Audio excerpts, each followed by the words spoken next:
today's video, we are going to cover solving systems of equations by substitution. Our learning target for today is I can solve a system of linear equations by substitution. When we solve systems of substitution, we can use these steps in order to do so.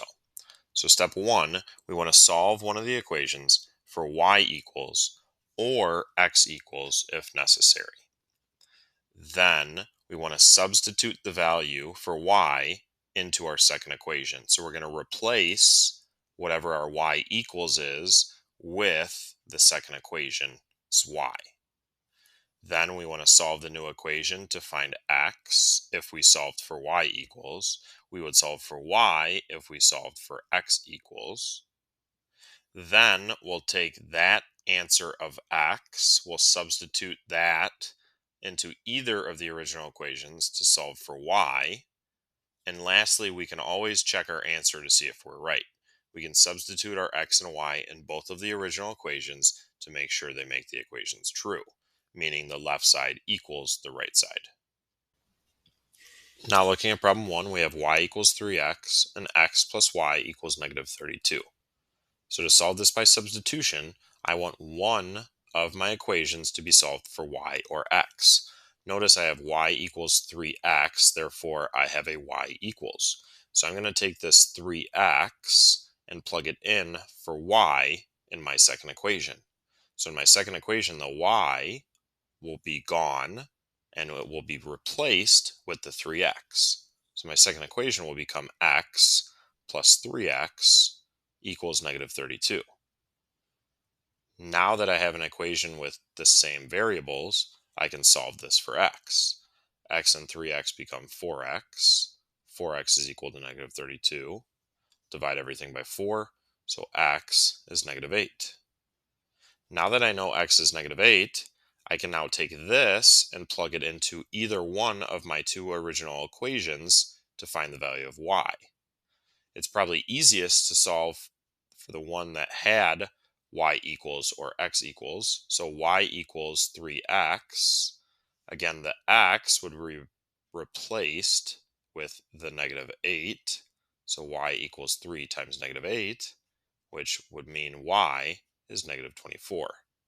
So my solution to this system of equations would be negative 8, comma, negative 24. Now looking at number 2, I have y equals 9x minus 2 and y equals 3x plus 10. So both of my equations are actually solved for y. So I can take either of them and plug it into the other equation. So if we take y equals 9x minus 2 and replace that with the y in my second equation, again the y will be replaced with 9x minus 2. So 9x minus 2 is equal to 3x plus 10. Now I'm going to solve for x. In order to do so, I can add 2 to both sides. So 9x will equal 3x plus 12. I'll subtract 3x from both sides. So 6x equals 12. I'll divide everything by 6. So x is 2. Now that I solved for x, I need y. Again, I could plug it back into either one of my original equations. Let's just say I plug it into y equals 9x minus 2. So my x will be replaced with 2. So 9 times 2 minus 2. 9 times 2 is 18, minus 2 is 16. So my y is 16. So my ordered pair, my solution to my system, is 2, 16. Looking at number 3, I have y equals negative x plus 4 and 5x plus 6y equals 13. So my first equation is solved for y. So the negative x plus 4 will replace the y in my second equation. But this time I have a coefficient in front of my y. So this means that I have 6 of these negative x plus 4s. So I'm going to use the distributor property along with the negative x plus 4. So 5x plus 6 multiplied by the negative x plus 4. Because again, if I have 6 of these negative x plus 4s, that means I have 6 negative x's and 6 4s. An easy way to write this would be by using parentheses, and then I could use the distributor property to see how many x's and how many 4s that I have. So 5x plus 6 times negative x would be negative 6x, and then 6 times 4 would be 24. That's equal to 13. I'm going to combine like terms on the left side. 5x plus a negative 6x would be a negative x plus 24 is equal to 13. I'll subtract 24 from 13, which would give me negative x is equal to negative 11. And then I'll divide by my negative 1 coefficient of x. So negative 11 divided by negative 1 would give me a value of 11 for x. Now that I have 11 for x, I'll plug it back into one of my original equations to solve for y. So y equals negative x plus 4 would probably be the easiest. So if I take 11 and replace it with x, I'd have negative 11 plus 4. So y will equal negative 7. So the solution to this system would be 11, negative 7. Now looking at problem 7, we have the sum of Andy and Brett's ages is 44. Andy's age is 8 more than twice Brett's age. What are the variables in this situation? Well, we care about Andy and Brett's ages. So I'm going to use A for Andy's age and B for Brett's age.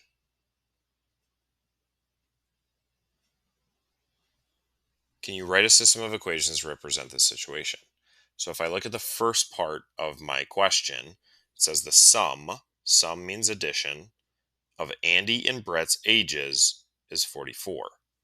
So A plus B would equal 44. And then Andy's age is 8 more than twice Brett's age. So Andy's age is A. That's going to be equal to 8 more than would mean plus 8. And then twice Brett's age would be 2b. So 2b plus 8. Now I can solve for Andy and Brett's ages using substitution. I know Andy's age is 2b plus 8, so I'm going to take 2b plus 8 and plug it in for Andy's age in my first equation. So A will be replaced with 2b plus 8. I'll add my original b, and that's equal to 44. 2b and 1b make 3b, plus 8 is equal to 44. I'll subtract 8 from both sides, so 3b is equal to 36. I'll divide everything by 3 to get me b, or Brett's age, of 12. Now to find Andy's age, I'll plug it back into the sum of Andy and Brett's age was equal to 44. So b will be replaced with 12, so a plus 12 is 44. I'll subtract 12 from both sides, and that will give me Andy's age of 32. So Andy's age is 32 years old, and Brett's age is 12 years old. In today's lesson, we learned to solve a system of equations by substitution, we want to follow these steps. First, we want to solve one of the equations for a variable. Then, we want to substitute that value of the variable into the second equation. We want to solve our new equation for the single variable. Then we want to substitute the value of that variable into either of the original equations to find the other variable. That's a wrap on today's video. We'll see you in the next one.